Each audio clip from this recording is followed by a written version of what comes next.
சிவ பக்தர்கள் அனைவருக்கும் வணக்கம். இன்னைக்கு நம்ம பார்க்கக்கூடிய தலைப்பு சுந்தரகாண்டத்தை பற்றி. ஏற்கனவே பாலகாண்டம், அயோத்தியா காண்டம், ஆரண்ய காண்டம், கிஷ்கிந்தா காண்டம் எல்லாம் பார்த்தாச்சு. பார்க்காதவங்க எண்டு ஸ்கிரீன்ல பின் பண்ணியிருக்கேன். நேரா இருந்து அதையும் பாருங்க. இன்னைக்கு நம்ம சுந்தரகாண்டத்தை பத்தி பார்ப்போம். ராமாயண நூல்ல 5வது பகுதி சுந்தரகாண்டம் என்று பெயர் பெற்றது. பிரம்மச்சாரி ஒருவன் தான் இதுவரை தரிசித்து கண்டிராத மாதரசி ஒருத்தியை காப்பாற்றுவதற்காக கடலை கடந்து சென்ற மன அழகை குறிப்பிடும் வண்ணம் இந்த பகுதி சுந்தரகாண்டம் என பெயர் பெற்றது. தன்னம்பிக்கை இழந்து இருந்த சீதாதேவி ராமன் தன்னை காப்பாற்ற எல்லா முயற்சிகளும் செய்கிறான் என்பதை ஹனுமன் மூலம் உணர்ந்து உயிர் வாழ விருப்பம் கொண்டதால் இந்த பகுதி சுந்தரகாண்டம் என அழைக்கப்பட்டது. அரக்கத்தனமும் தெய்வ குற்றமும் நிரம்பிய கீழ் இயல்பு கொண்ட மக்கள் தர்மத்தின் உருவமான ஆஞ்சநேயனால் நன்கு தண்டிக்கப்பட்டு அதர்ம நகரம் நெருப்புக்கு இரையானதால் இது சுந்தரகாண்டம் எனப்பட்டது. தெய்வ பக்தர்கள் தம் வாழ்க்கையில் துன்பம் வந்தபோது ஆஞ்சநேயன் சீதைக்கு உதவியதைப் போல இறைவன் தக்க குருமார்களை அனுப்பி நம் துன்பத்தை துடைப்பான் என்ற நம்பிக்கையோடு ராமாயணத்தின் இந்த பகுதியை ஓதுவதால் இது சுந்தரகாண்டம் எனப்பட்டது. சொந்த வாழ்க்கையில் துன்பம் வந்தபோது பாரத நாட்டு மக்கள் ராமாயணத்தின் சுந்தரகாண்டத்தை ஓதுவது வழக்கம். சீதா தேவியை கண்டுபிடிப்பதற்காக ஹனுமன் சூரியனையும் இந்திரனையும் பிரம்மாவையும் பூத கணங்களையும் கைகூப்பி தொழுதான். அருளினால் தன்னை படைத்த வாயு பகவானையும் வணங்கினான். அவன் கிளம்பிய வேகத்தில் மகேந்திர மலையின் மேல் இருந்த மரங்களில் இருந்து மலர்கள் எல்லாம் உதிர்ந்தன. அவன் மூச்சை அடக்கி கால்களால் மலையை ஊதித்து வீர கர்ஜனை செய்து கொண்டு கருடனைப் போல ஆகாயத்தின் வழியே ராமனின் வில்லில் இருந்து விடுபட்ட அம்புகளைப் போல வேகமாக சென்றான். அவன் தாவி சென்ற வேகத்தால் பல மரங்களும் வேருடன் பிடுங்கப்பட்டு அவனுடன் சிறிது தூரம் சென்று கீழே விழுந்தன. பயணம் போகும்போது உற்றாரை வழி அனுப்பி வைப்பதற்காக வீட்டிலேயே இருப்பவர்களும் கொஞ்ச தூரம் செல்வது போல இருந்தது அந்த மரங்கள் ஹனுமனை தொடர்ந்த காட்சி. ஹனுமனுடைய கைகள் 5 தலை நாகம் போல் விளங்கின. அவனது கண்கள் ஒளி வீசின. சிவந்த மூக்கு மாலை கால சூரியனைப் போல பிரகாசித்தது. விண்மீனைப் போல விளங்கியது ஹனுமனின் பெரும் தோற்றம். காற்றை கிழித்து கொண்டு ஒரு மலை புறப்பட்டது போல ஹனுமன் பறந்து போனான். அவனை கந்தர்வர்களும் தேவ ரிஷிகளும் வாழ்த்தினார்கள். அவர்கள் தன்னை புகழ்ந்து கூறுவதை நின்று கேட்காமல் அவன் மேலே பறந்தான். மைனாகம் என்ற மலை ஒன்று ஹனுமன் வழியில் குறுக்கிட்டு கடலில் இருந்து மேலே எழுந்தது. குழந்தாய் சகரன் என்ற மன்னன் சமுத்திரத்தை உண்டாக்கியவன். சகரனுடைய குலத்தில்தான் ராமச்சந்திர பிரபு பிறந்திருக்கிறான். நான் உதவ உன்னை ஏவி இருக்கிறான். நீ கொஞ்சம் இறங்கி களைப்பாரி பிறகு மேலே தொடர்வாயாக என்றது. ஹனுமான் என்னால் நிற்க முடியாது. நான் ராமனின் பணியில் ஈடுபட்டு இருக்கிறேன். நீ வாயால் சொன்ன சொற்களை எனக்கு விருந்து உபச்சாரம் செய்தது போலதான் என்று சொல்லி மேலே சென்றான். சுரசை என்ற நாகங்களின் தாய் தன் வாயை பிளந்து ஹனுமனை விழுங்க முயன்றாள். ஹனுமன் தன் உருவத்தை பெரிதாக்கி கொண்டான். நாக மாதாவின் வாய் இன்னும் அகன்றது. இப்படி ஒருவர் மாற்றி ஒருவர் விரிவடைந்து கொண்டே போக கடைசியில் ஹனுமான் சிறிய உருவம் தாங்கி சுரசையின் வயிற்றுக்குள் புகுந்து வெளியே வந்தான். சிம்மிகை என்ற அரக்கி ஹனுமனை விளங்க முயன்ற போது அவன் அவளுடைய வாய்க்குள் புகுந்து வயிற்றை கிழித்து கொண்டு வெளிவந்தான். ஒருவர் நல்ல காரியம் செய்ய புறப்படும் போது 3 வகையான எதிர்ப்பு வரும். நம் அன்புக்கு உரிய சிலர் நாம் செய்ய துவங்கி இருக்கும் பெரிய பணியை மதித்து ஆனால் அதன் அவசரத்தை உணராமல் நம்மை உபசார மொழிகளால் தாமதப்படுத்துவார்கள். இன்னும் சிலர் நம்மால் முடியாது என்று அந்த பணியை பெரிதாக சொல்லி நம் தன்னம்பிக்கையை குலைப்பார்கள். வேறு சிலர் நேர் எதிரே நம்முடன் மோதி நம் பணியை கெடுக்க பார்ப்பார்கள். இந்த 3 வகை தடையையும் மீறிதான் நாம் நல்ல முறையில் சமுதாய பணி செய்ய முடியும். இது போன்ற 3 தடைகள் ஹனுமனுக்கும் உண்டானது. ஹனுமன் யார் கண்ணுக்கும் தெரியாமல் இலங்கையில் இருக்கும் குன்றின் மீது இறங்கினான். சம யோசித புத்தியும் திறமையும் தைரியமும் கொண்ட ஹனுமன் தன்னை தடுக்க வந்தவர்களுடைய ஆசியையும் பெற்று இலங்கை போய் சேர்ந்தான். அந்த நகரம் திரிகூட மலையின் மீது அமைந்திருந்தது. சுற்றுச்சுவரும் கோட்டையும் பலமான பாதுகாப்பும் சேர்ந்து இலங்கையை பகைவர்கள் நுழைவதற்கு அரிய நகரமாக்கி இருந்தன. அங்கு இறங்கிய ஹனுமன் பகலில் இந்த ஊருக்குள் நுழையக்கூடாது, இரவில்தான் அந்த ஊருக்குள் நுழைய முடியும் என்று நினைத்து கொண்டு மதிலை நெருங்கினான். அந்த நகரத்தை பார்வையிட்டான். தெய்வ சிற்பியான விஸ்வகர்மா தன் மனத்தால் படைத்த ஒரு பெண் உருவத்தைப் போல அழகுற விளங்கியது இந்த இலங்கை மாநகர். குபேரனின் அழகாபுரியைப் போல அந்த நகரம் செல்வ செழிப்புடன் விளங்கியது. அந்த அரண்மனைகள் வானளவான உயர்ந்திருந்தன. பாதள உலகத்தின் தலைநகரமான போகவதியைப் போல அந்த நகரம் நன்கு திட்டமிடப்பட்டு அமைக்கப்பட்டதாக விளங்கியது. அந்த நகரத்தை வீரம் மிகுந்தவர்களும் பயங்கர தோற்றம் உள்ளவர்களுமான அரக்கர்கள் கையில் ஈட்டிகளுடனும் சூளங்களுடனும் காத்து நின்றார்கள். இவற்றை பார்த்த ஹனுமான் தனக்குத்தானே பேசிக் கொள்ளலானான். குரங்கு படையினர் எப்படியாவது இலங்கையின் பக்கம் வந்தே சேர்ந்து விட்டாலும் இந்த ஊருக்குள் நுழைவதும் இதனை வெற்றி கொள்வதும் நடக்காத காரியம். இந்த நாட்டை போரில் வெல்ல தேவர்களாலும் முடியாது. ராவணன் காக்கும் இந்த முரட்டு நகரத்தை புஜபலம் மிகுந்த ஸ்ரீராமனால் கூட அசைக்க முடியாதோ என்று தோன்றுகிறது. பரிசு பொருட்களை கொடுத்தோ இதமாக பேசியோ அரக்கர்களுக்குள் கலகம் ஊட்டியோ அவர்களில் சிலரை நம் பக்கம் இழுக்க முடியுமா? முதலில் கடலை கடந்து இலங்கைக்கு வருகின்ற சக்தியே வாலிமைந்தன் அங்கதன், படைத்தலைவன் நீலன், வானர மன்னன் சுக்ரீவன், வாயு குமாரன் ஆகிய 4 பேருக்குத்தானே உண்டு. சரி, முதலில் சீதாதேவி உயிர் தரித்து இருக்கிறாளா என்று பார்ப்போம்.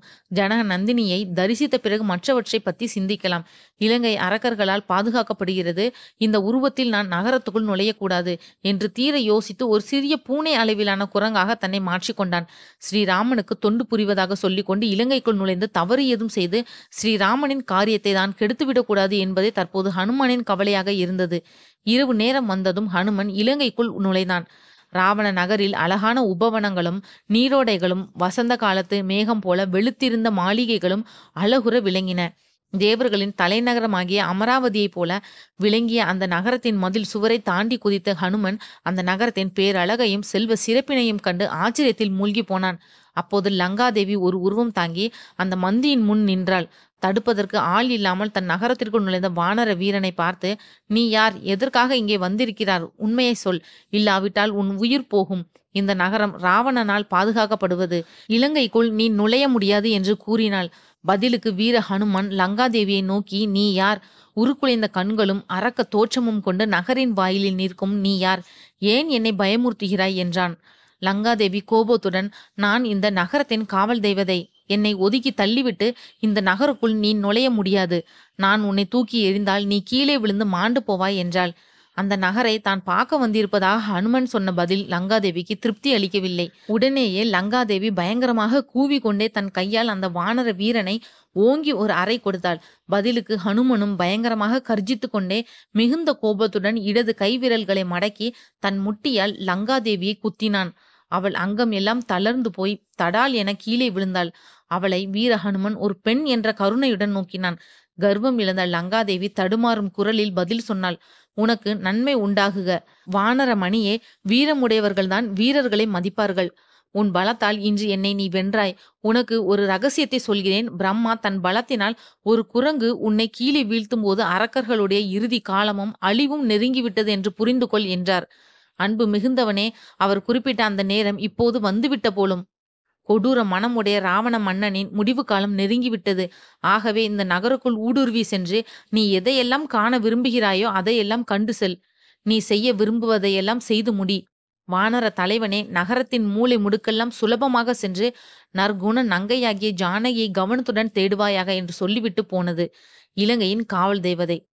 இலங்கை நகருக்குள் தன் இடது காலை முன்னே வைத்து முக்கிய வீதியின் வழியே நடந்து சென்றான் ஹனுமன். நகரின் பேரழகு கொண்ட அலங்கார மாளிகைகளும் தெருக்களும் ஒளி பெற்று விளங்கின. சாஸ்திரம் தெரிந்த இசை கலைஞர்கள் பாடும் பாட்டுகள் கேட்டன.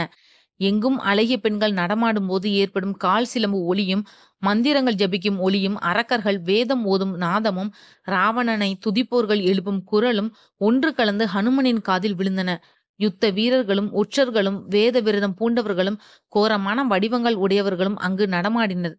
வில்லும் கத்தியும் குண்டாந்தடிகளும் கல்லை வீசும் கவன்களும் இன்னும் பல ஆயுதங்களும் தாங்கி பலர் நின்று கொண்டிருந்தார்கள். அழகானவர்களையும் கோர ரூபிகளையும் வெளுப்பு கருப்பு மிக குள்ளம் மிக உயரம் இப்படி பலவித வடிவங்கள் கொண்ட மக்களையும் ஹனுமன் இலங்கையில் கண்டான். மாளிகைகளில் பேரழகுடைய பெண்களுக்கு இடையிலும் போர்க்கருவிகளும் சதுரங்க பலமும் நிற்கும் இடங்களிலும் சீதையை தேடினான். பெண்கள் உல்லாசமாக இருக்கும் அரண்மனைகளில் சீதையை தேடினான். பெரும் மதில் சுவருக்கு உள்ளே அளவற்ற அழகுடன் அலங்காரத்துடன் விளங்கும் பெரு மாளிகையை ராவணனின் இல்லம் என்று அடையாளம் கண்டு கொண்டு அதனுள்ளும் புகுந்து சீதையை தேடினான் ஹனுமன். பூலோக சொர்க்கம் போன்ற ராவணனின் மாளிகை செல்வ செழிப்பும் விளையாட்டு வசதிகளும் மகிழ்ச்சி ஒளியுமாக விளங்கியது. அதனுள் எங்கு தேடியும் சீதையை காண மாருதியால் முடியவில்லை.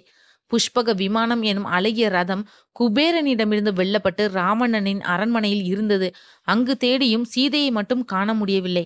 ராவணனுடைய அந்தப்புரத்தில் நுழைந்த ஹனுமன் பெரும் எண்ணிக்கையில் அழகிய பெண்கள் ராவணனின் வீரத்துக்கும் செல்வத்துக்கும் மயங்கி போய் அவனுக்கு வசமாகி இருந்ததை பார்த்தான். அவர்களிடையேயும் சீதாதேவி இருக்க முடியாது என்பது அவன் அறிவுக்கு தெரிந்தது. ஓர் அறையில் ஒரு தங்க கட்டிலில் செல்வ செழிப்பினிடையே ராவணன் படுத்து தூங்கிக் கொண்டிருந்தான். கம்பீர அழகும் பொலிவும் கொண்ட அரக்க வடிவம் அவனுடையது. அவனுடைய கைகள் யானையின் துதிக்கையை போன்று இருந்தன. தேவேந்திரனின் யானையாகிய ஐராவதம் தன் தந்தத்தால் குத்திய விழுப்புண்கள் அவன் மார்பில் தென்பட்டன. இந்திரனுடைய வஜ்ராயுதமும் விஷ்ணுவின் சக்கரமும் ராவணனின் உடலில் வீர வடுக்களை ஏற்படுத்தி இருந்தன. அங்கு ஒரு அழகு கட்டிலில் அந்தப்புறத்து தலைவியாகிய தோன்றிய ஒரு லட்சணமான மாதரசியை கண்ட ஹனுமன், இவளோ சீதை என்று ஒரு கணம் தடுமாறி, இவ்வளவு ஆடை அணிகலன்களை பூண்டு மகிழ்ச்சியும் நிம்மதியும் பாதுகாப்பு உணர்வும் கொண்டு உறங்கும் இந்த பெண்மணி சீதாதேவியாக இருக்க முடியாது. ராவணனின் மாளிகையில் இருக்கும் பெண்ணை சீதையோ என்று சந்தேகப்படுவதே குற்றமாகும் என்று எண்ணி அங்கே இருந்து நகர்ந்தான். ஒரு கால் இந்த அரக்கப்பிண்டம் சீதாதேவியை தான் சொன்னதற்கு சம்மதிக்காததால் கொன்று போட்டிருப்பானோ என்று ஒரு கணம் நடுங்கினான். ராவணனுடைய அந்தப்புறம் முழுவதும் அரண்மனை முழுவதும் தேடி பார்த்த பிறகும் எங்கும் அவனால் சீதையை காண முடியவில்லை. சீதையை காண்பதற்காக பெண்கள் வசிக்கும் இடங்களில் கூட சென்று தேட வேண்டியதாயிற்று என்று சற்று வருந்தி வெளியேறினான் அஞ்சனையின் மைந்தன். வந்த வேளை நடக்கவில்லையே, எப்படி கிஷ்கிந்தை திரும்ப செல்வேன்? ஸ்ரீராமன் முகத்தில் எப்படி விழிப்பேன்? சீதையை பற்றிய செய்தி இல்லை என்றால் ஸ்ரீராமன் வருத்தம் தாங்காமல் உயிரையே விட்டு விடுவாரே. பிறகு சுக்ரீவனின் கதிதான் என்னவாகும்? நான் என்ன செய்வேன்? தற்கொலை செய்து கொள்வேனா? சீதை இலங்கையில் இருக்கிறாள் என்று கழுகு அரசன் சம்பாதி சொன்னானே, அது பொய்யா? சீதை ராட்சசர்களால் கொல்லப்பட்டாளா? சீதை அரக்கர்களால் விழுங்கப்பட்டாளா என்றெல்லாம் யோசித்தான் மாருதி. எப்படியாயினும் கருமை நிறைந்த கண்ணையுடைய சீதாதேவியை தரிசிக்காமல் இலங்கையிலிருந்து நான் புறப்பட மாட்டேன். தற்கொலை செய்து கொள்வதில் பல தீமைகள் உண்டு. ஒரு மனிதன் எப்படியாவது உயிர் மட்டும் தப்பி பிழைத்து விடுவானே, ஆனால் இன்றைக்கோ நாளைக்கோ நன்மைகள் வந்தே தீரும். ஆகவே நான் உயிரை விட்டுவிடாமல் பிடித்து வைத்துக் கொள்வேன். ஒருவர் உயிரோடு மட்டும் இருந்து விட்டால் போதும், ஆனந்தம் கிடைப்பது நிச்சயம்தான் என்று நினைத்து கொண்டான் அந்த வீரன். பிறகு நான் 10 தலை ராவணனை கொன்று போட்டு விடலாமா? சீதையை கவர்ந்து சென்றதற்கு அவனை நான் இப்படியே பழிவாங்கி கொள்ளலாமே. ஆஹா, இங்கே ஒரு சிறிய வனம் தெரிகிறதே, அதில் பெரிய பெரிய அசோக மரங்கள் அடர்ந்திருக்கின்றனவே, அதை நான் இன்னும் பார்க்கவில்லையே, அங்கு சென்று தேடுவேன். இவ்வாறு சொல்லிவிட்டு ஹனுமன் 8 வசுக்களையும் 11 ருத்திரர்களையும் 12 ஆதித்தர்களையும் 2 அஸ்வினி குமாரர்களையும் 49 காற்று கடவுளர்களையும் வணங்கி அந்த அசோக வனத்துக்குள் புகுந்து அங்கு சென்று தேடினான். அரக்கர்களை வெற்றி கொண்டு தேவ மங்கையான சீதையை ராமனிடம் திரும்ப கொண்டு சேர்ப்பேன். தவம் புரிபவனுக்கு வெற்றி வந்து சேர்வதைப் போல சீதை ராமனை சென்று அடைவாள். இப்படி எண்ணிவிட்டு மனதை அடக்கி லட்சுமணனுடன் இருக்கும் ராமனுக்கு ஜெயம் உண்டாகுக, ஜானகிக்கு வெற்றி உண்டாகு என்று நெஞ்சத்தால் பிரார்த்தித்து தன் எஜமானாகிய சுக்ரீவனை மனத்தால் நினைத்து வணங்கிவிட்டு 4 திசைகளிலும் பார்த்துவிட்டு வாயுகுமாரன் அந்த அசோக வனத்தை நோக்கி நடந்தான். தனக்கு தானே அசோகவனத்தில் பல அரக்கர்கள் இருப்பார்கள். அது ஒரு புனித வனமாகத்தான் இருக்கும். அதற்குள் காற்று கூட புக முடியாது. ராமனின் நன்மையை கருதி நான் என் உடம்பை சுருக்கி கொண்டேன். ராவணனாலும் இந்த உடலை பார்க்க முடியாது. தேவ ரிஷிகளும் தேவர்களும் இந்த முயற்சியில் எனக்கு வெற்றியை கொடுக்கட்டும். சீதாதேவியின் களங்கமற்ற முகத்தை இப்போது தரிசிப்பேன். எடுப்பான மூக்கும் வெண் பற்களும் ஒளி சிந்தும் புன்னகையும் தாமரை இதழ் போன்ற கண்களையும் மேகம் இல்லாத வானில் சஞ்சரிக்கும் நிலவை போன்ற பிரகாசமும் உடைய அந்த தெய்வ மங்கையை நான் காண்பேனோ? உதவிக்கு ஆள் இல்லாமல் இறக்கப்படத்தக்க நிலையில் இருக்கும் அந்த பெண்ணரசியை கோர உருவமுடைய தீயவனாகிய ராவணன் கவர்ந்து வந்தானே, அந்த மாதரசியை என் கண்ணால் இன்று பார்ப்பேனோ என்றெல்லாம் ஏங்கிக் கொண்டு ஹனுமன் அசோகவனத்தின் சுவற்றின் மீது ஏறி உட்கார்ந்து கொண்டான். அந்த வானரன் பல்வேறு மரங்களை அந்த வனத்தில் கண்டான். சால மரங்கள் அசோகம், பவ்வியம், சம்பகம், உத்தாளகம், நாககேசரம், மாமரம் ஆகியவை அந்த வனத்துக்குள் காணப்பட்டன. மலர் தாங்கிய கொடிகள் அந்த மரங்களை சுற்றி இருந்தன. அது வசந்த காலத்தின் ஆரம்ப நாட்களாகும். அசோக வனத்துக்குள் புகுந்து ஹனுமன் அந்த அழகிய சோலையில் பறவைகளின் இனிய நாதத்தையும் மான் கூட்டத்தையும் செம்மலர் கொண்ட புதர்களையும் கனி மரங்களையும் வண்டினங்களையும் பார்த்து கொண்டே நடந்தான். மரங்களிலிருந்து மலர்கள் ஹனுமனின் மீது உதிர்ந்தன. வாளால் கொடிகளை பிடுங்கி போட்டுக்கொண்டும் கைகளால் மரங்களை உலுக்கி கொண்டும் மேலே நடந்தான் அஞ்சனை அருளிய அண்ணல். விளையாட்டு இடங்களும் சிற்றோடைகளும் செயற்கை குளங்களும் அவற்றில் நாதம் எழுப்பும் நீர் பறவைகளும் தேவலோக மரங்களும் அங்கே அழகுற விளங்குவதை பார்த்தான் ஹனுமன். சிறு குன்றுகளும் அவற்றின் மேல் தவழும் மேகங்களும் அவற்றிலிருந்து கீழிறங்கும் சிற்றோடைகளும் அந்த வனத்துக்கு அழகு சேர்த்தன. மலர் மரங்களும் தாமரை குளங்களும் அந்த வனத்தை குளிர செய்தன. இடையிடையே திறந்த வெளிகளும் காணப்பட்டன. அங்கு ஒரு சிம்சபா மரம், அதாவது அசோக மரம் காணப்பட்டது. அதை சுற்றிலும் மேடைகள் அமைக்கப்பட்டிருந்தன. அந்த மரத்தின் மீது ஹனுமன் ஏறி கொண்டான். இந்த இடத்திலிருந்து நான் சீதை இருக்கும் இடத்தை காண முடியும். இந்த அசோகவனம் பெரும் மகிழ்ச்சி ஊட்டுவதாக அமைந்துள்ளது. சந்தன மரங்களும் சம்பக மரங்களும் மகிழ மரங்களும் நிறைந்த இடம். இந்த இடத்துக்கே ராமனை பிரிந்த சீதா ராணி வருவாள் என்று தோன்றுகிறது. அவளுக்குத்தான் காட்டில் அலைந்து திரிவது பிடிக்குமே. ஜனக நந்தினி காலை பிரார்த்தனைக்காகவும் இங்கு வரக்கூடும். இந்த அசோகவனம் அந்த மான்விழி மங்கை இருப்பதற்கு தகுந்த இடமாகவே காட்சியளிக்கிறது என்று சொல்லி அந்த மரத்தின் மேலிருந்து சுற்றுமுற்றும் பார்த்தான். நகரத்தின் ஒரு பகுதி கூட அங்கிருந்து தென்பட்டது. அந்த அசோகவனத்தின் நடுவில் ஒரு உயர்ந்த கோபுரம் உடைய கோவில் ஒன்று காணப்பட்டது. 1000 தூண்கள் உடைய அந்த கோவில் கைலாச மலையைப் போல காணப்பட்டது. அதன் பின் ஹனுமனின் பார்வை ஒரு பெண்ணரசின் மீது விழுந்தது. அவளை சுற்றி ராட்சசிகள் உட்கார்ந்து இருந்தார்கள். அந்த பெண்மணி பட்டினியால் இளைத்தும் சோக வடிவிலும் திரும்ப திரும்ப பெருமூச்சு விட்டுக்கொண்டும் தேஜஸுடைய மேனியுடனும் காணப்பட்டாள். அவளுடைய ஆடை அழுக்கடைந்து இருந்ததால் ஒரு தீபச்சுடர் புகையால் சூழ்ந்து இருப்பது போல காணப்பட்டாள் அவள்.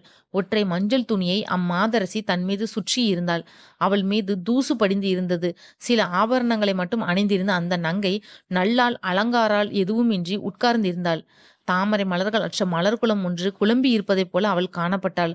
ஒதுக்கி வைக்கப்பட்டதாலும் துன்புறுத்தப்பட்டதாலும் இளைத்தும் களைத்தும் கருணைக்கு உரிய நிலையில் அவள் தோற்றமளித்தாள். கண்ணீரால் கழுவிய முகமும் கவலையும் வருத்தமும் கப்பிய பாவமும் தன் அன்புக்கு உரியவர்களை காண முடியாததாலும் ராட்சசிகளால் மட்டுமே சூழப்பட்டு இருப்பதாலும் அந்த தேவி தன் மந்தையில் இருந்து பிரிந்த பெண்மான் ஒன்று வேட்டை நாய்களுக்கு இடையில் சிக்கி கொண்டிருப்பதைப் போல காணப்பட்டாள். கருநாகத்தைப் போல அவளுடைய ஒற்றை பின்னல் நீண்டு தொங்கிக் கொண்டிருந்தது. விசாலமான கண்களை உடைய அந்த தேவியை பார்த்ததும் ஹனுமன் இவளே சீதாதேவி என உறுதியாக நம்பினான். காம ரூபியான அந்த அரக்கன் ரிஷியமுக மலையை கடந்து ஒரு பெண்ணை தூக்கி கொண்டு போனதை பார்த்தோமே, அதே மாதிரி வடிவம் உடையவள்தான் இந்த பெண் என்று ஹனுமன் எண்ணிக்கொண்டான். தெய்வ மங்கையான சீதை பூரண சந்திரனைப் போல அழகுடன் இவ்வுலகத்துக்கே பிரியமானவளாக காட்சியளித்தாள். தவம் செய்பவளைப் போல கட்டாந்தரையில் உட்கார்ந்து கொண்டு பெருமூச்சு வாங்கி கொண்டிருந்தாள். அவளை பார்த்தால் சிக்கலான பொருளுடைய சாஸ்திர நூலைப் போலவும் சிதறி போன நம்பிக்கையைப் போலவும் தெளிந்த மதியானது வெறித்தனத்தால் மயங்கியதைப் போலவும் புகழானது தவறான வதந்தியால் மாசு மூடியதைப் போலவும் காட்சியளித்தாள். ஸ்ரீராமனுக்கு சேவை செய்வதற்கு பதிலாக ராட்சசிகளுடன் இருக்க வேண்டியதாயிற்றே என்று அவள் அழுது கொண்டிருந்தாள். விசாலமான கண்கள் உடையவளும் போற்றுதலுக்கு உரியவளுமான அந்த இளவரசியை சீதை என்றே ஹனுமன் முடிவு கட்டினான். ஸ்ரீராமன் வருணித்த ஆபரணங்களில் கிஷ்கிந்தையில் அவள் தூக்கி எறிந்து போக மீதம் உள்ளவை அவளுடைய அங்கங்களில் பொருந்தி இருக்கின்றன. மினுமினுக்கும் மஞ்சள் மேலாடை ஒன்று கிஷ்கிந்தையில் விழுந்தது இவளுடையதாகத்தான் இருக்க வேண்டும். ஸ்ரீராமனின் கண்களை விட்டு மறைந்தாலும் கருத்தை விட்டு அகலாத குணவதி இவளே ஆகும். இவளை பிரிந்து ஸ்ரீராமன் இரக்கமும் மென்மையும் வருத்தமும் அன்பும் கொண்டிருக்கிறார். ஸ்ரீராமன் பேரழகும் அவருடைய பெரிய சிறிய அங்கங்களும் இந்த தெய்வீக நங்கையின் உடல் உறுப்புகளுக்கு இணையாகவே காணப்படுகின்றன. ஆகவே இந்த கருங்கண்ணால் சீதையாகத்தான் இருக்க வேண்டும். இந்த பெண் தெய்வத்தின் மனம் ஸ்ரீராமபிரானின் மீதே லயித்து இருக்கிறது. ஸ்ரீராமனின் மனமோ இவளையே எண்ணி இருக்கிறது. அதனால்தான் பக்தி பூண்ட இந்த பெண்ணால் இவ்வளவு நாட்களாவது உயிரோடு இருக்க முடிந்திருக்கிறது. இத்தகைய குணாவதியை பிரிந்த ஸ்ரீராமன் இன்னும் உயிரை வைத்துக்கொண்டு இருப்பதே பெரிய ஆச்சரியம்தான். இவளை பிரிந்த துக்கத்தால் அவருடைய உயிர் போகாமல் இருப்பது எப்படியோ இவ்வாறு எண்ணிக்கொண்டு மனத்தில் பெரும் மகிழ்ச்சியுடன் வாயுகுமாரன் மனத்தால் ஸ்ரீராமனை வணங்கினான். சீதை போன்ற நங்கை நல்லாளுக்கே தன் குல பெருமையையும் ஸ்ரீராமனின் பத்தினி என்ற பெருமையும் பெரியவர்களிடமிருந்து நன்னடத்தையை கற்று அறிந்த சிறப்பும் இருந்தாலும் இவ்வளவு துக்கத்தை அனுபவிக்க வேண்டி இருக்கிறதே. இதுதான் விதியின் சக்தியோ? ஸ்ரீராமனின் வீரத்தையும் லக்ஷ்மணனின் சக்தியையும் நினைத்துதான் இந்த தேவி தன் உயிரை பிடித்து வைத்திருக்கிறாளோ? ஸ்ரீராமன் சீதையை அடைய தகுதி உடையவர்தான். அவர்களுடைய குண சிறப்புகளும் வயதும் நடத்தையும் ஒருவருக்கொருவர் பொருத்தமானவர்கள் என்பதையே காட்டுகிறது. குலச்சிறப்பும் அங்க அடையாளங்களும் ஸ்ரீராமனுக்கு சீதையும் சீதைக்கு ஸ்ரீராமனும் பொருத்தமானவர்கள் என்பதை காட்டுகிறது. விசாலமான கண்களை உடைய இந்த பெண்ணுக்காகவே ராமபிரான் வாலியையும் கபந்தனையும் விராதனையும் 14,000 வீரர்களையும் கரண் முதலானவர்களையும் வதம் செய்தார். இந்த மாதரசின் காரணமாகத்தான் சுக்ரீவனுக்கு வானர பேரரசு கிடைத்தது. இவளை காரணமாக வைத்து அல்லவா நானும் கடலை கடந்து இலங்கைக்கு வந்தேன். இவளை திரும்ப பெறுவதற்காக வீரராமன் இந்த உலகத்தையே மேல் கீழாக புரட்டி போட்டாலும் தகும். சீதைக்கு இம்மூ உலகின் ஆட்சியும் சமமாகுமோ? மகாத்மாவும் பெரும் குணவானும் ஆகிய மிதிலை மன்னன் ஜனகனின் புகழ்வாய்ந்த மகள் அல்லவா சீதை. அவள் தன் கணவன் மீது வைத்த பேரன்பிலிருந்து மாறாதவள். வேள்வி சாலையை உழுதபோது மண் பிளவில் தோன்றியவள். தசரத மன்னனின் மூத்த மருமகள். ராம சேவையையும் அறிந்தவள். ஆன்ம ஞானி. அதனால் அல்லவா அயோத்தியின் சுக போகங்களை எல்லாம் புறக்கணித்து சிரமங்களை பொருட்படுத்தாமல் தன் கணவனின் மீது வைத்த பிரேமையினால் அவள் வனம் புக முடிந்தது.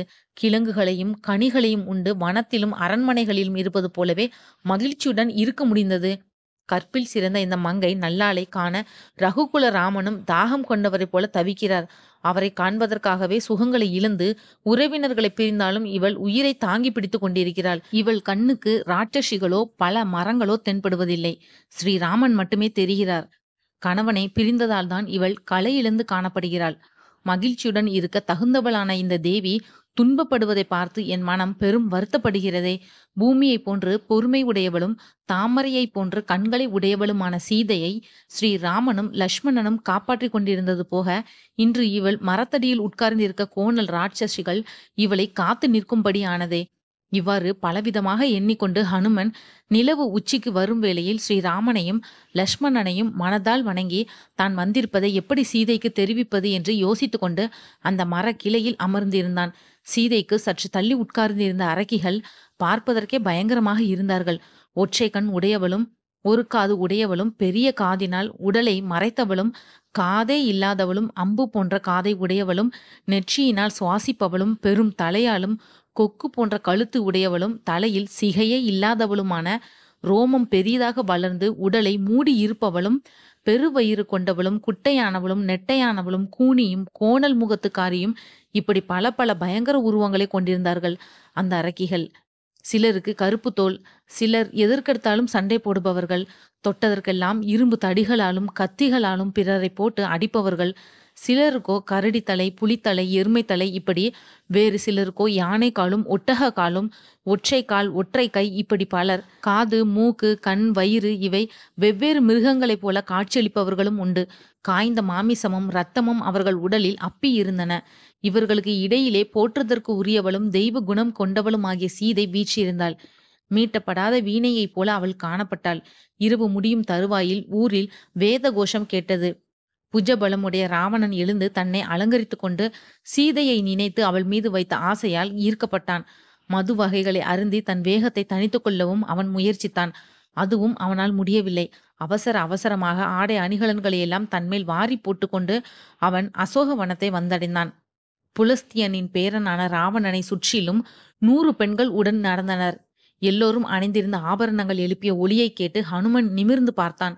பெரும் பலமும் ஆண்மையும் அலங்காரமும் தாங்கி நின்ற ராவணன் ஆசை வெறியும் பெரும் கர்வமும் கொண்டவனாய் போதை தலைக்கேறியவனாய் பெரிய கண்கள் பழுப்பேறி அசோக வனத்துக்குள் நுழைந்து வந்தான். ராவணன் எப்படிப்பட்டவன், அவனுடைய சொந்த குணங்கள் யாவை, அவன் பழக்க வழக்கங்கள் என்னென்ன, அவனை சுற்றி இருப்பவர்கள் யார் என்று கவனிப்பதற்காக ஹனுமன் அவனை கூர்ந்து நோக்கினான். ராவணன் அருகே வருவதை அறிந்த சீதையோ நடுநடுங்கி போனாள். உண்டியை சுருக்கி தவத்தை பெருக்கி வாழ்ந்த சீதை ஸ்ரீராமனின் கையில் ராவணன் மாண்டு போக வேண்டுமென்று தன் இஷ்ட தேவதையை பிரார்த்தனை செய்தாள். அழுது கொண்டே சுற்றுமுற்றும் பார்த்தாள். ராவணன் நய பயத்தாலும் ஆசை வார்த்தைகளாலும் பயமுறுத்தல்களாலும் சீதையின் மனத்தை தன் பக்கம் இழுக்க பார்த்தான். எனக்கு சமமான பலசாலி வேறு யார்? இருந்தாலும் நீ பயப்படாதே. தெய்வீக ஆபரணங்களும் உணவாலும் இசை நடனம் இவற்றாலும் மகிழ்ச்சியுடன் இருக்க வேண்டிய நீ இப்படி தனித்து இருக்கலாமா? என்னுடைய ராணிகள் அனைவரிலும் தலைமை பதவியை உனக்கு தருவேன். இந்த உலகத்தை வென்று உன் தந்தை ஜனகருக்கு பரிசாக கொடுப்பேன். உனக்கு பொன் நகைகளை பரிசாய் தருவேன் என்றெல்லாம் ஆசை காட்டினான். பிறகு தன்னையும் ராமனையும் ஒப்பிட்டு என் செல்வ சிறப்பையும் ராமனின் கிழிந்த ஆடைகளையும் ஒப்பிட்டு பார். வெற்றி பெறுவதில் நம்பிக்கை இழந்து தன் சொத்தையெல்லாம் தொலைத்துவிட்டு ராமன் விரதம் பூண்டு காட்டில் வாழ்கிறான். தரையில் கிடந்து தூங்குகிறான். அவன் இன்னும் உயிரோடு இருக்கிறானா என்பதிலேயே எனக்கு சந்தேகம். இனி ராமனால் உன்னை பார்க்க கூட முடியாது. உன்னை திரும்ப அடைவது எங்கே? உன்னை பார்த்த பிறகு எனக்கு என் பட்டத்து ராணி மண்டோதரியின் மீது கூட விருப்பம் குறைந்து விட்டது. இப்படி பலவிதமாக பேசினான் தசமுக ராவணன். அவனை ஏறெடுத்தும் பார்க்கவில்லை சீதாதேவி. ராவணனுக்கும் தனக்கும் இடையில் ஒரு துரும்பை எடுத்து வைத்து அரக்க பதரே, உன் மனத்தை என்னிடமிருந்து அகற்றி உன் மனைவிகளுடன் திருப்தியுடன் வாழ்வாயாக. நான் ரகுகுலத்தின் மருமகள் அல்லவா? தருமத்தை உணர்வாயாக. நல்லபடியாக உன் மனைவிமார்களிடம் போய் சேர்வாயாக. இந்த ஊரில் உனக்கு புத்தி சொல்லும் நல்லவர்களே கிடையாதா? அல்லது நீதான் அவர்கள் சொன்னதை கேட்பது இல்லையா? மன அடக்கம் இல்லாத ஒருவனை மன்னனாக கொண்ட இந்த நாடு எவ்வளவு செல்வத்துடன் இருந்தாலும் அழிந்து நாசமாக போகுமே. ஒருவனுடைய குற்றத்துக்காக இந்த ஊரே அழியலாமா? அதிகாரமோ செல்வமோ எனக்கு ஆசை காட்ட முடியாது. சூரியனும் அதன் ஒளியையும் போல ஸ்ரீராமனும் நானும் பிரிக்க முடியாதவர்கள். ஆத்ம ஞானிக்கு வேத ஞானம் சொத்து ஆவதைப் போல் நான் அந்த லோக நாயகரின் தர்ம பத்தினி அல்லவா? என்னை உடனே ஸ்ரீராமனிடம் கொண்டு போய் ஒப்படைப்பாயாக. நீயும் உன் இலங்கையும் அழியாமல் தப்ப வேண்டுமானால் ராமபிரானின் நட்பை தேடிக்கொள். என் பதி தர்மத்தை அறிந்தவர், தன்னை சரண் புகுந்தவர்கள் மீது அன்பு காட்டுபவர். நீ வஜ்ராயுதத்துக்கு தப்பினாலும் மரண தேவதையிடமிருந்து உன்னை காத்து கொண்டாலும் கோபம் கொண்ட என் பதியிடமிருந்து நீ தப்பிக்க முடியாது. என் நாதரின் வில்லின் நான் ஒளி சீக்கிரமே இங்கு ஒலிப்பதை நீ கேட்பாய். என் பதியும் என் மைத்துனனும் விடும் கூரிய அம்புகள் நெருப்பை கக்கும் விஷப்பாம்புகளைப் போல இந்த நகரத்தின் மீது சீக்கிரமே பொழியப் போகின்றன. அவை உன் ராட்சசிகளை எல்லாம் அழித்து இந்த ஊரையும் பொசுக்கிவிடும். கருடன் பாம்புகளை அழிப்பது போல ராட்சச தலைவர்களை ஸ்ரீராமன் அழிப்பதை நீ பார்ப்பாய். இவ்வுலகை அரக்கர்களிடமிருந்து மீட்டதைப் போல என் கணவர் என்னை உன்னிடமிருந்து அதிவிரைவில் மீட்பார். ஸ்ரீராம லட்சுமணர்கள் இல்லாத போது ஆசிரமத்துக்குள் புகுந்து என்னை தூக்கி கொண்டு வந்த தீயவனே, அதர்மனே, ஸ்ரீராம லட்சுமணரின் கண் பார்வைப்படும் வட்டத்துக்குள் வந்தாலே நீ பொசுங்கி போவாய். நீ இமயமலையில் ஓடிப்போய் ஒளிந்து கொண்டாலும் சரி, கடலுக்கு அடியில் போய் மறைந்து கொண்டாலும் சரி, ஸ்ரீராமனின் அம்புகளுக்கு இனி நீ தப்ப முடியாது என்று அழுகையும் கோபமுமாக விசுவினாள் சீதை. ராவணனுக்கு சீதையின் பேச்சு கன்னத்தில் அரைவது போல இருந்தது. கடும் கோபத்துடன் அவன் பேசினான். நான் இன்னும் 2 மாதங்கள் தான் காத்திருப்பேன். ஒன்று என்னை நீ கணவனாக ஏற்க வேண்டும், அல்லது என்னுடைய சமையற்காரர்கள் உன்னை கண்டந்துண்டமாக வெட்டி என் காலை உணவாக உன்னை சமைத்து விடுவார்கள். இப்படியெல்லாம் அந்த அரக்கன் பேசியதை பார்த்து ராவணனின் பக்கத்தில் நின்று கொண்டிருந்த தேவ மங்கையரும் கந்தர்வ பெண்களும் வருத்தமடைந்தார்கள். உதடுகளையும் கண்களையும் முகத்தையும் அசைத்து சீதைக்கு ஆறுதல் சொன்னார்கள். இன்னொரு தடவை சீதை ஸ்ரீராமனின் வீரத்தையும் தன் குல பெருமையையும் தன்னை கவர்ந்து வந்த ராவணனுக்கு ஏற்பட போகும் அபாயத்தையும் எடுத்து சொன்னாள். ஸ்ரீராமனின் குல பெருமையையும் நினைவூட்டி அவனை கண்டித்தாள். ராவணன் கோபத்துடன், அந்த ராமன் மீது உனக்கு இவ்வளவு அன்பா, அந்த ஏழையின் மீது உனக்கு இவ்வளவு பிரியமா என்று அதட்டினான். அருகில் இருந்த ராட்சசிகளை பார்த்து, நீங்கள் ஒவ்வொருவரும் தனித்தனியாகவும் ஒட்டு மொத்தமாகவும் சீதையுடன் பேசி அவளை எனக்கு இணங்க வையுங்கள். கெஞ்சி கேட்டோ பரிசு பொருட்களை கொடுத்தோ தேவைப்பட்டால் தண்டனை கொடுத்தோ அவள் மனத்தை மாற்றுங்கள். இப்படி சொல்லிவிட்டு ராவணன் சீதையை பார்த்து உருமினான். அப்போது அவனுடைய மனைவியாகிய தானிய மாலினி முதலியவர்கள் அவனை சமாதானப்படுத்தி அங்கிருந்து வேறு பக்கம் அழைத்து சென்றார்கள். ராவணன் அகன்றதும் ஏகஜடா முதலான ராட்சசிகள் சீதையின் மனத்தை கலைக்க பார்த்தார்கள். ராவணனின் பெருமையை சொன்னார்கள். அவன் அன்பை எடுத்து சொன்னார்கள். ஆசை காட்டினார்கள், பயமுறுத்தினார்கள். சீதையோ மனம் தளரவில்லை. இந்திரனின் மனைவியான சசியும் வசிஷ்டரின் பத்தினியான அருந்ததியையும் அவள் உதாரணமாக காட்டி, என் கணவன் மீது வைத்த பக்தியை மாற்ற மாட்டேன். சுவர்ச்சலா தேவி சூரிய பகவானை நேசிப்பது போலவும், ரோஹிணி சந்திர தேவனை அடைந்திருப்பதைப் போலவும், லோபாமுத்திரை அகஸ்திய மகரிஷியிடம் அன்பு பூண்டு ஒழுகுவதைப் போலவும், சுகன்யா சியவன முனிவரிடம் பிரேமை கொண்டிருப்பது போலவும், சாவித்ரி சத்தியவானை பற்றி நிற்பது போலவும், ஸ்ரீமதி கபில பகவானை வணங்கி நின்றது போலவும், மதயந்தி சௌதாசரிடம் அன்புடன் நடந்து கொண்டது போலவும், நல மகாராஜாவின் மீது தமயந்தி பற்று கொண்டிருந்தது போலவும் நான் என் பதி ஸ்ரீராமச்சந்திர பிரபுவிடம் இணங்கி இருப்பேன். அவரை விட்டு இந்த அரக்க பிண்டத்தை எண்ணலாகுமா என்று தீர்மானமாக சொல்லிவிட்டாள். அரக்கிகள் சீதைக்கு புத்தி சொல்லியும் விரல்களை மடித்து முட்டியால் அவளை குத்துவதாக பயமுறுத்தியும் ஆசை மொழிகளை பேசியும் பார்த்தார்கள். ஒன்றும் பலிக்கவில்லை. அழுத்து போன சண்டோதரி என்ற ராட்சசி ஒரு சூலம் ஒன்றை காட்டி பயமுறுத்தி கொண்டே இந்த பெண்ணை ராவணன் இலங்கைக்கு தூக்கி கொண்டு வந்த நாளிலிருந்து என் மனத்தில் ஒரு பெரிய ஆசை எழுந்து இருக்கிறது. இவளுடைய குடலையும் ஈரலையும் பிடுங்கி தின்ன வேண்டும் போல் இருக்கிறது என்றாள். இன்னொருத்தி, இதயமில்லாத இந்த பெண்ணை கழுத்தை முறித்து போடுவோம். மன்னனிடம் போய் இவள் செத்து போய்விட்டாள் என்று சொல்லிவிடுவோம். மன்னன் அப்படியானால் வேறு வழியில்லை, அவளை நீங்கள் விழுங்கி விடுங்கள் என்று நம்மிடம் சொல்லிவிடுவான் என்றாள். இன்னொருத்தி, மதுவை கொண்டு வாருங்கள், இவளை சாப்பிட்டு மதுவை குடித்து பத்ரகாளியின் முன்னால் சென்று கூத்தாடுவோம் என்றாள். சீதாதேவி இத்தகைய சொற்களையெல்லாம் மனிதர்கள் பேசும் மொழிகளில் இருக்கின்றன என்பதையே அறியாதவள். அரக்கிகளின் பயமுறுத்தலும் அவர்களின் கோர உருவமும் தேவியை பெரும் சோகத்தில் ஆழ்த்தின. ஸ்ரீராமா, லக்ஷ்மணா, கௌசல்யா, சுமித்ரா என்றெல்லாம் கதறினாள் தேவி. பாபியான நான் இப்படி தனிமையில் சாகிறேனே, என் கணவரை காண முடியவில்லையே, என் பதியை பிரிந்து என்னால் உயிர் தாங்க முடியவில்லையே என்றெல்லாம் வருத்தப்பட்டாள். என் கணவர் ஏன் இன்னும் வரவில்லை? நான் இருக்கும் இடம் அவருக்கு தெரியவில்லையா? ஜடாயு ஸ்ரீராமனுக்கு தகவல் தராமலேயே இறந்து போய்விட்டானா? நிச்சயம் ஸ்ரீராமன் லக்ஷ்மணனுடன் வந்து கூர்மையான அம்புகளால் ராட்சசர்களை கொன்று என்னை காப்பாற்றுவார். இலங்கை அழிந்துவிடும். ராவணன் விதித்த காலக்கெடுவும் முடிந்து கொண்டிருக்கிறது. செவ்விழி கொண்ட என் கணவனை பார்க்காமல் நான் யமனைத்தான் பார்ப்பேன் போல இருக்கிறது. நான் உயிரோடு இருப்பதே ஸ்ரீராமனுக்கு தெரியுமோ தெரியாதோ? என்னிடத்தில் இருக்கும் ஏதாவது குற்றம் குறையினால் நான் என் கணவரை பிரிந்து விட்டேனா? ராவணன் ஏதாவது சதி செய்து ஸ்ரீராம லட்சுமணர்களை கொன்று போட்டானா? ஒரு கால் அவர்கள் இன்பத் துன்பங்களை கடந்த ஞானிகள் என்பதால் என் பிரிவு அவர்களுக்கு வருத்தத்தை கொடுக்கவே இல்லையா? கணவனால் கைவிடப்பட்ட நான் பாவி ராவணனின் வலைக்குள் சிக்கினேனே. இப்போதே நான் உயிரை விடுவேன் என்றெல்லாம் அரற்றினாள். திரிஜடை என்ற அறைக்கு மட்டும் உறக்கத்திலிருந்து விழித்து எழுந்தவளாய் மற்ற ராட்சசிகளிடம் பேசினாள். ராட்சச பதர்களே, ஜனக நந்தினியை பயமுறுத்தாதீர்கள். நான் ஒரு கனவு கண்டேன். ஸ்ரீராமன் திரும்பவும் சீதையை தேடி அடைவான். ஸ்ரீராமனும் சீதையும் புஷ்பக விமானத்தில் ஏறி வடதிசை நோக்கி போவது போல கனவு கண்டேன். ராவணனோ மொட்டை தலையுடன் எண்ணெய் பூசியவனாய் போதை தலைக்கு ஏறி மனம் குழம்பியவனாய் கழுதை ஒன்றின் மேல் ஏறி தென் திசை நோக்கி செல்வதை பார்த்தேன் என்றாள். விபீஷணனை தவிர மற்ற அரக்கர்கள் சாவதாகவும் கனவு கண்டேன் என்றாள். சீதையோ ராவணனின் பயமுறுத்தலையும் ராட்சசிகளின் கோர தோற்றத்தையும் நினைத்து நினைத்து நடுங்கினாள். ராம லட்சுமணர்களையும் அன்னையர்களையும் நினைந்து அரற்றினாள். ஸ்ரீராமா ராமா, நான் செய்த தவங்களும் பூண்ட விரதங்களும் பயனற்று போகுமா?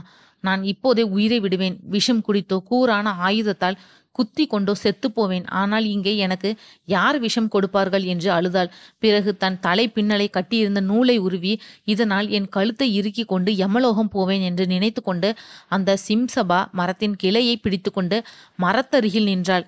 ஸ்ரீராமனையும் லக்ஷ்மணனையும் நினைத்தாள். தன் குலத்தை கருதினாள். அப்போது துன்பத்தை போக்கி நம்பிக்கையூட்டும் பல சகுனங்கள் அவள் முன் தெரிந்தன. அவளுடைய இடது கண் துடித்தது, இடது கை துடித்தது. இந்த சுப சகுனங்களால் சற்றே நம்பிக்கை வந்தவளாய் சீதை மகிழ்ச்சியுடன் அழகு பொலிய நின்றாள். ஹனுமன் என்ன செய்வது என்று யோசித்தான். சீதைக்கு ஆறுதல் கூறுவதா, மௌனமாக இருப்பதா என்று பலவாறு யோசித்தான். உகந்த தருணம் இதுவே என்று தான் வந்திருப்பதை வெளிக்காட்ட நிச்சயம் செய்து கொண்டான் மாருதி. நான் இப்போது பேசாவிட்டால் வைதேகி இறந்து விடுவாள். சீதை நான் பேசுவதை கேட்பாளா அல்லது அதை கேட்டு இன்னும் கலங்கி விடுவாளா என்றெல்லாம் யோசித்து ஹனுமன் முடிவு செய்தான். பார்ட் 2 வீடியோ அடுத்த ஒரு பதிவில் பார்க்கலாம். இந்த வீடியோ உங்களுக்கு பிடிச்சதா மற்றவங்களுக்கு ஷேர் பண்ணி விடுங்க. மற்றும் ஒரு நல்ல தலைப்பில் நான் உங்களை சந்திக்கிறேன். நன்றி.